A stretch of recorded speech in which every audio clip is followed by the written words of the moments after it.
Hey, what's up everybody? It's Video 44 coming at you with another video. Alright, so I'm going to say something pretty interesting in regards to the fit um, between Russell Westbrook, LeBron James, and Anthony Davis. I think it's going to work just fine. That's not what I was going to say, but I think it's going to work just fine.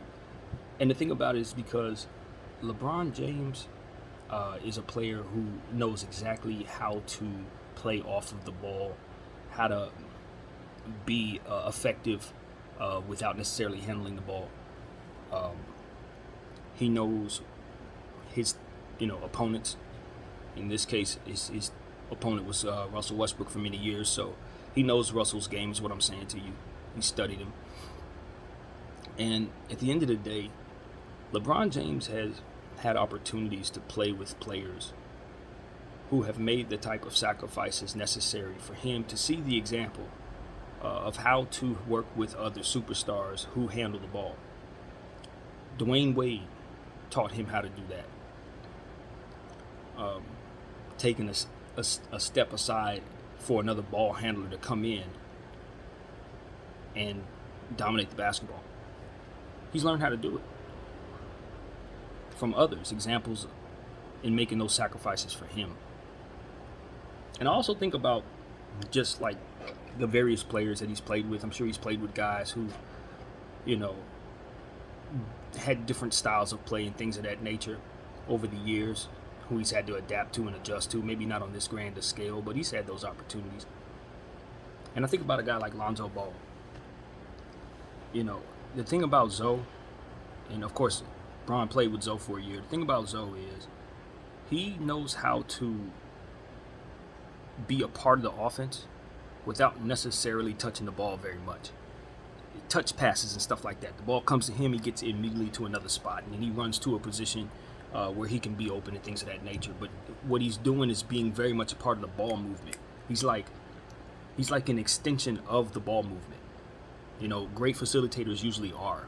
They're not, when you see the game a certain way, it's like they're not necessarily just players down there shooting and pieces running around, but they're literally the effect and the pace of play because of the things that they do within the course of a play being ran. Lonzo Ball is one of the better players at that when he's not trying to aggressively score. When he's just doing what it is that comes naturally to him, guys are cutting around him, and when he gets the ball into their positions to score. You saw that in the preseason game with Zach LaVine and various plays where he was just able to get guys the ball in positions where they probably haven't gotten it before. And that effect is the type of thing that I think is going to help LeBron James. He's going to have to kind of mimic some of what it is I just described when he's on the floor with Russell Westbrook in order for the plays to work. He can't really consider being the ball handler. He's going to have to find ways of being more so an effect of ball movement in the offense with Russell Westbrook. And most importantly, he's going to have to up his shooting percentage. He's going to have to be the guy that's the recipient of some catch and shoot plays this year. And he's such an amazing player. I think he's going to zero in on that, and I think you're going to see his shooting percentages be either up to par or higher than usual. Because Russell Westbrook, I think, will be the ball handler on this team. Russell Westbrook plays at a pace that I don't think LeBron James has played in since Miami. Obviously, with Dwayne Wade that first and second year, when Wade still had his bounce, they played a little like what I expect is coming. But when you play with Russell Westbrook, you're running the fast break, and he's pushing it with a head full of steam. And 9 out of 10 times he's looking to finish it himself, or he's looking for a big man, as to which the recipient would likely be LeBron James and Anthony Davis. So you're going to see LeBron James be the recipient of more scoring plays and probably less assists this year. He's going to be a scoring entity, and that's why people say, oh, he's not a killer, he is a killer. I don't think LeBron James is a killer necessarily, but you're going to see him be more of a killer this year than probably ever before, because Russell's going to be looking for him. And he's gonna get Russ these assists. See, the thing about Russell Westbrook, he's gonna get his stats, assists and rebounds. They're coming.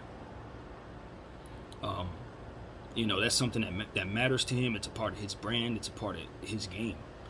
And LeBron James is also great at stats, but LeBron James can sacrifice stats where necessary. We've seen him do that. He has that enigmatic ability in terms of his in terms of how he is able to live the game, and in terms of how he's able to experience basketball on the floor.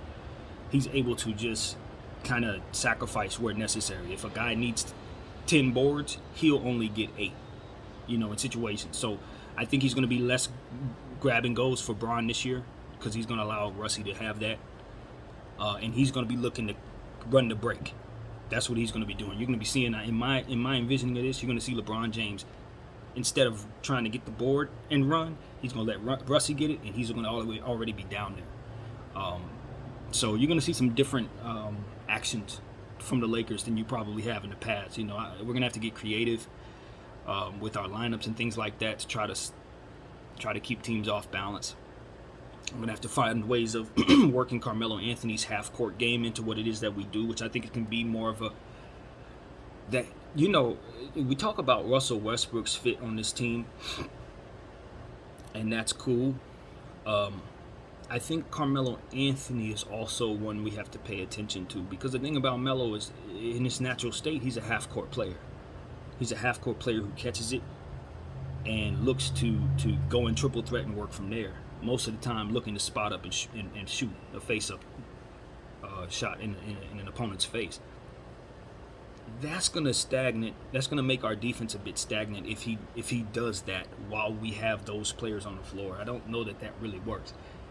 He's going to be more of a catch-and-shoot guy for us, but when he gets into things that he likes to do, or when he starts getting hot, I think it would be great for Frank Vogel and the guys to have a certain type of lineup that they put on the floor for Melo to be Melo at small times, because otherwise, if we're trying to incorporate him into what it is we're doing with Russie and LeBron James, I think that could potentially be a problem.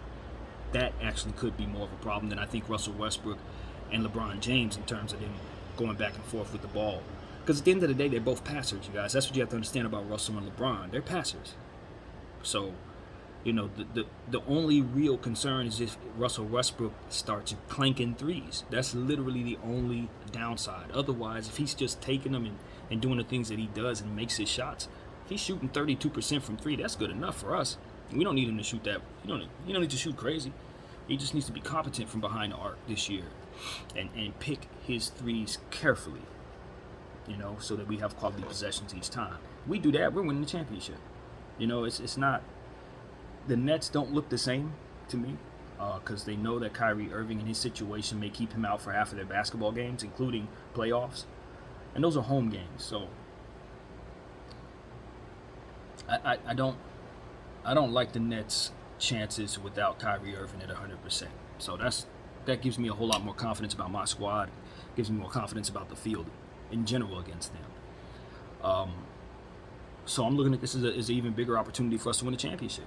And I just don't think anything's going to get in the way of these Hall of Fame players. There's too many Hall of Famers. It's not just those 4 that you have to deal with. It's about 4 other Hall of Famers on this team, and vets on this team as well, and youngsters with talent and specialist shooters all up and down the roster. It's going to get to a point where, as long as our bigs stay healthy, you have to deal with so much shooting that it's just going to be kind of hard to withstand when LeBron and Westbrook sit down. It's like you're still going to be getting bombarded with offense from this Laker team. So that's the concern for the opponents. I think it's just maintaining your ability to strike against us when our bigs are sitting down. You can't let our bench beat you, and our bench is pretty good, so it may. So it's that kind of thing. We just pose a hell of a threat for any team, so long as we're healthy. So yeah, man, I just wanted to say that I think I'm not comfortable saying that LeBron James learned from Lonzo Ball how to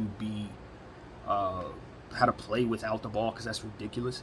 But what I will say is, playing with a guy like Lonzo Ball, if he looked at what Lonzo did and he studied Lonzo and the things that he does best, and he kind of incorporates some of those things into this season, I think he will be happy that he did. I think it'll be good for our team. And he already had that in his arsenal, of course. It just wasn't as necessary for him to use it on the teams that he's been in the past. Since Miami, of course. So, he's played with Kyrie. He's played with Dwayne. He's played with Mo Williams. He's played with guys who dominate the basketball, and handle their work off the dribble. This is not going to be new for LeBron James. People need to understand that. The only issue that may happen is, as I said, if Russie starts clanking threes. Other than that, or if our bigs go down. Now, if the Lakers have to end up playing small ball, let's say DeAndre and Dwight go down, and we're only left with AD, that hurts us tremendously. The Lakers do not, as of right now, have enough traditional bigs yet. And I thought we did. But looking around the league, now that I've studied more teams, some of these teams have such young bigs. It's like some of our old guys, if they're not feeling it that night, they're gonna get pushed around by some of these really talented, versatile guard skilled level bigs. And I think, Anthony Davis, like I said, he's so important to what we do this year. His health is everything. That's why there's reasons for all of us to be hesitant about putting our money on anything in regards to the finals this year, I think, because one injury to this team or that team could send the whole thing in a different direction. So as it pertains to our squad, it's definitely Anthony Davis. I think we can manage a regular season without most aspects, single aspects. Like if LeBron James were to go down, we'll probably make it through the regular season. If Russie went down, we'll make it through the regular season. If AD goes down, we're going to have a hell of a lot of problems. And you're going to see the issues and the concerns that people have with LeBron James and Russell Westbrook possibly coming to pass. That's when it starts getting murky, as we know. So, yeah, good health to everybody, man. Not just my squad, everybody, And yeah, that's what I got, man. I'll make another video, of course, on other topics and things of that nature. And as you know, the Houston Rockets are still on the way. Got that final team to complete this series, the talk series. So thank you guys for supporting that. My name is BDF44, and I'm out.